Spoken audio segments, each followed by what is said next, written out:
ప్రియ సోదరీ సోదరులారా, ఈ రోజున మనం మొదటి రాజుల గ్రంథం వినబోతున్నాము. బైబిలులో 3 జంట గ్రంథాలున్నాయి. 1, 2 సమూయేలు గ్రంథాలు, 1, 2 రాజుల గ్రంథాలు, 1, 2 దినవృత్తాంతాలు. మొదట ఇవన్నీ 2 భాగాలుగా విభజింపబడలేదు. సమూయేలు ఒకే గ్రంథం, అలాగే రాజులు, దినవృత్తాంతాలు దేనికదే ఒకే గ్రంథంగా ఉండేవి. పాఠకుల సౌలభ్యం కోసం ఈ విభజన చేయడం జరిగింది. ఈ రాజుల గ్రంథాలు ఎవరు రాశారు? రచయితల పేర్లు తెలియదు. మొదటి దేవాలయ నిర్మాణ సమయంలో ఇది రాసి ఉండవచ్చు. యిర్మీయా రాసి ఉంటాడని కొందరంటున్నారు. కొందరు ప్రవక్తలు కలిసి ఇది రాశారేమో అనేవారు కొందరున్నారు. దావీదు గొప్ప రాజు. అతని తరువాత ఏ రాజు వచ్చినా అతడు దావీదు లాంటివాడు అవునా కాదా అని పరీక్షించడానికి దేవుడు దావీదును గీటురాయిగా ఉంచాడు. దావీదు లాంటి రాజులు లేరు. కొందరు ఇంచుమించు అలాంటి వారు ఉండవచ్చు. ఇదంతా చరిత్ర. రాజ్యము, రాజ్యాభివృద్ధి, రాజ్య పతనం ఇలాంటి వివరాలతో చరిత్ర నిండి ఉంటుంది. మొదట రాజ్యము విభజింపబడింది, ఆ తరువాత పతనమైంది. ఉత్తర రాజ్యం ఏ విధంగా పతనమైంది చెప్పబడింది. 2 రాజులు 17వ అధ్యాయం 22, 23 వచనాలు. ఇశ్రాయేలు వారు యెరోబాము చేసిన పాపములో దేనిని విడువక వాటిని అనుసరిస్తూ వచ్చారు గనుక తన సేవకులైన ప్రవక్తల ద్వారా యెహోవా సెలవిచ్చిన మాట చొప్పున ఆయన ఇశ్రాయేలు వారిని తన సముఖములో నుండి వెళ్లగొట్టాడు. ఆ హేతువు చేత వారు తమ స్వదేశములో నుండి అష్షూరు దేశమునకు చెరగొనిపోబడ్డారు. నేటి వరకు వారు అక్కడనే ఉన్నారు. 2 రాజులు 25వ అధ్యాయం 21వ వచనం. బబులోను రాజు హమాతు దేశమందున్న రిబ్లా పట్టణమందు వారిని చంపించాడు. ఈ రీతిగా యూదావారు తమ దేశంలో నుండి ఎత్తుకొని పోబడ్డారు. మొదటి రాజుల గ్రంథంలో రాజ్యం విభజించబడింది. 2వ రాజుల గ్రంథంలో రాజ్యం అంతరించింది. మొదటి రాజుల గ్రంథంలో ఆరంభంలో దావీదు కనపడుతున్నాడు. 2వ రాజుల గ్రంథంలో ముగింపులో బబులోను రాజు కనపడుతున్నాడు. దేవుని రాజ్యాన్ని మానవుడు నిర్వహించిన తీరు, వారి నిర్వాకం బట్టబయలు చేయబడింది. దేవుని ప్రజలకు మేలు కలగాలంటే పరలోక సింహాసనానికి అనుగుణంగా ఇహలోక సింహాసనాలు ఉండాలి. మానవులు ఎన్ని ప్రణాళికలు రూపొందించినా దేవుని చిత్తాన్ని ఎదిరించి నిలువలేరు. 1, 2 సమూయేలు లోని కథ రాజుల గ్రంథంలోకి కొనసాగింది. ఇశ్రాయేలు జాతి ఎలా ఆవిర్భవించింది, ఎలా ఉన్నత స్థితికి హెచ్చించబడింది, ఏ విధంగా రానురాను క్షీణించింది ఈ గ్రంథాలలో మనం చూడగలం. దావీదు, సొలొమోను రాజుల వృత్తాంతాలు, పరిపాలనా విధానం ఇక్కడ వర్ణించబడ్డాయి. ఆ తరువాత ఇశ్రాయేలీయులు చెరగొనిపోబడ్డారు. మానవుడు తనను తాను పరిపాలించుకోలేడు. దేవుడే రాజ్యాలను శాసించే రారాజు. ఆయనను కాదని ఏ రాజ్యమూ నిలువనేరదు. ఇది నిజం. ఇది చరిత్ర నేర్పే పాఠం. ఈ గ్రంథంలో దావీదురాజు మరణం, సొలొమోను రాజు వైభవం, అతని జ్ఞానం, దేవాలయ నిర్మాణం, సొలొమోను కీర్తి, సొలొమోను జీవిత అంతిమ దశ, ఇంకా ఎన్నెన్నో ఆసక్తిదాయకమైన విషయాలు మనం వినబోతున్నాము. 1 రాజులు 9వ అధ్యాయం 6, 7 వచనాలలో దేవుడు అన్నమాట ఈ గ్రంథమందంతటా మారుమోగుతుంది. మీరే గాని మీ కుమారులే గాని ఏమాత్రమైనా నన్ను వెంబడించడం మాని నేనిచ్చిన ఆజ్ఞలను కట్టడలను అనుసరింపక ఇతర దేవతలను కొలిచి పూజించిన ఎడల నేను ఇశ్రాయేలీయులకిచ్చిన ఈ దేశములో వాటిని ఉండనీయక వారిని నిర్మూలము చేసి నా నామమునకు నేను పరిశుద్ధపరిచిన ఈ మందిరమును నా సముఖములో నుండి కొట్టివేస్తాను. ఇశ్రాయేలీయులు సర్వజనములలో చెదరిపోయి సామెతగాను హేళనగాను చేయబడతారు. ఈ గ్రంథంలో సగం వరకు సొలొమోను రాజు వైభవం వర్ణించబడింది. సొలొమోను దావీదుకు బెత్షెబకు పుట్టిన కొడుకు. రాజదర్బారులో రంగరంగ వైభవంగా పెరిగాడు. సొలొమోను తండ్రిలాగే గొప్ప కవి. ప్రకృతి పరిశీలనలో అందెవేసిన చెయ్యి. 1005 పాటలు రాశాడు. 3000 సామెతలు సేకరించాడు. సొలొమోను ఇశ్రాయేలుకు రాజయ్యాడు. దేవుని నుండి జ్ఞానం వరంగా స్వీకరించాడు. లోకమంతటిలో గొప్ప జ్ఞాని అని పేరుగాంచాడు. సుదూర ప్రాంతాల నుండి సొలొమోనును చూడడానికి రాజులు, రాణులు ఎందరెందరో వచ్చేవారు. ఇశ్రాయేలు రాజు జ్ఞానానికి అత్యాశ్చర్యం చెంది వెళ్లారు. సొలొమోను రాజు పరిపాలనా కాలం ఇశ్రాయేలు జాతికి స్వర్ణయుగం. సొలొమోను హయాంలో రాజ్యంలో సుఖశాంతులు నెలకొన్నాయి. సాహిత్యం, సంస్కృతి, సభ్యతలు ఎంతో పెంపారిన కాలమది. యూదావారు, ఇశ్రాయేలు వారు సముద్రపు దరినున్న ఇసుక రేణువులంత విస్తార సమూహమై తింటూ తాగుతూ సంభ్రమపడుతూ ఉన్నారు. యెరూషలేములో వెండి రాళ్లంత విస్తారముగా వాడుకలో ఉండేది. సొలొమోను కాలంలో గొప్ప దేవాలయ నిర్మాణం జరిగింది. లోకమంతటిలో అంత గొప్ప కట్టడం మరెక్కడా లేదు. 2 లక్షల మంది 7 సంవత్సరాలు కష్టించి పనిచేస్తే ఆ ఆలయం పూర్తయింది. ఆ గొప్ప వైభవం అతని చివరి దినాల్లో తగ్గుముఖం పట్టింది. దాంతో రాజ్యంలో పెద్ద చీలిక వచ్చింది. ఈ గ్రంథంలో సగం నుంచి అంతా తిరోగమనమే. అంత గొప్ప రాజ్యం, ఆ రాజ్య వైభవం అంతా ఒక్క తరంలో ఎందుకు గతించింది? కారణమేమిటి? సొలొమోను అతిగా మితిమీరి ప్రవర్తించాడు. విలాసాలకు, సుఖభోగాలకు బాగా అలవాటు పడ్డాడు. రాజసౌధంలో ఎక్కడ చూచినా బంగారమే. దేవాలయం కట్టించడానికి 7 సంవత్సరాలే పట్టింది గాని తన రాజభవన నిర్మాణానికి 13 సంవత్సరాలు పట్టింది. విలాసవంతంగా బతకటమే కాదు, అతనిలో స్త్రీ వ్యామోహం ఎక్కువ కాజొచ్చింది. ఈజిప్టు ఫరో కూతుర్ని పెళ్లాడాడు. ధర్మశాస్త్రోపదేశానికి విరుద్ధంగా మోయాబు, ఎదోము, సీదోను మొదలైన అన్య జాతుల రాకుమార్తెలను పెళ్లాడాడు.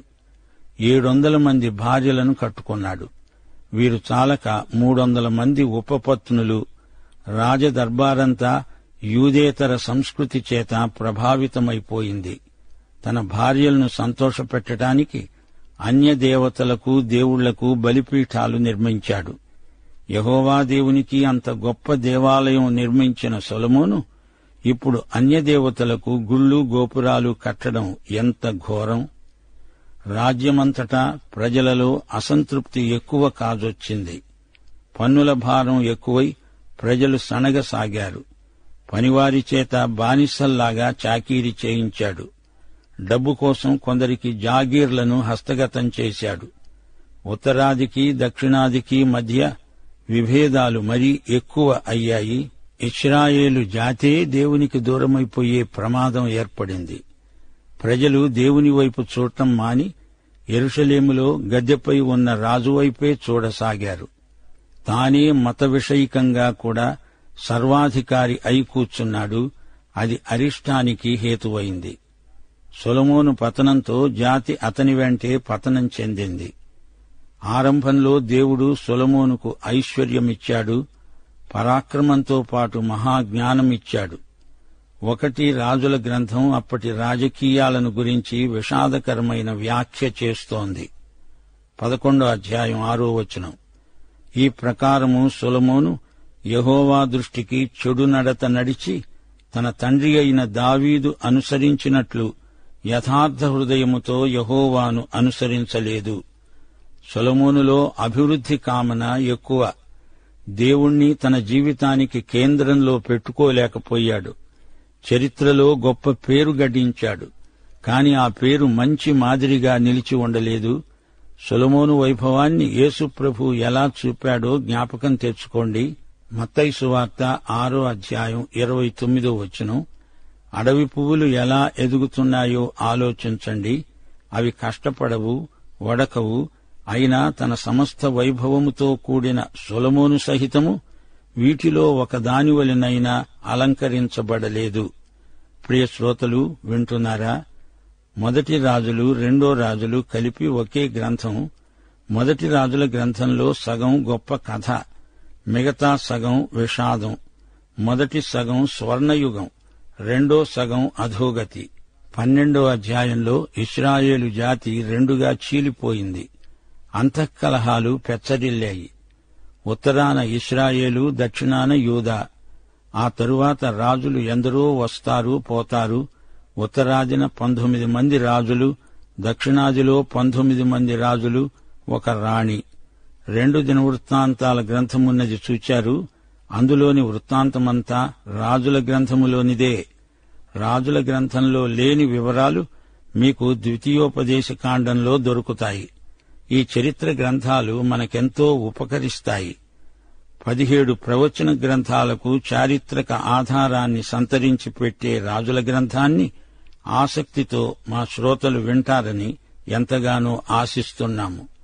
యెషయా, యిర్మీయా, హోషియా, ఆమోసు వీరు రాజుల కాలంలోనే సేవ చేశారు. 2 దేశాల మధ్య నడిచిన చరిత్ర ఈ గ్రంథంలో ఉంది. మొత్తం 39 మంది పరిపాలించారు. శ్రోతలు బాగా జ్ఞాపకం పెట్టుకోవాలి. ఇశ్రాయేలు ఉత్తర రాజ్యం, ముఖ్య పట్టణం సమరయ్య. ఉత్తరాది రాజులందరూ అవిశ్వసనీయులు, దేవుని పట్ల భయభక్తులు గలవారు కారు. యూదా దక్షిణ దేశం, ముఖ్య పట్టణం యెరూషలేము. ఇక్కడి రాజులలో సగం మంది దేవునికి విధేయులే. ఆసా, యెహోషాపాతు అనే 2 రాజులను మనం మరిచిపోలేము.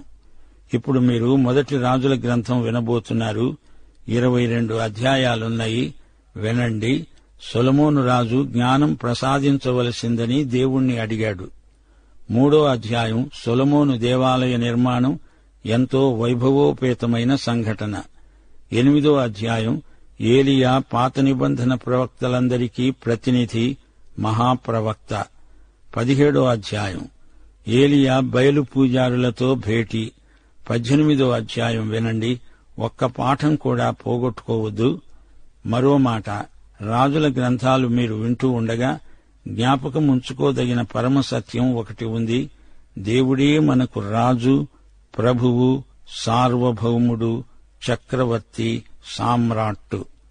ఈ సత్యాన్ని విస్మరించినప్పుడెల్లా ఇశ్రాయేలు జాతికి ఇక్కట్లు ప్రాప్తించాయి.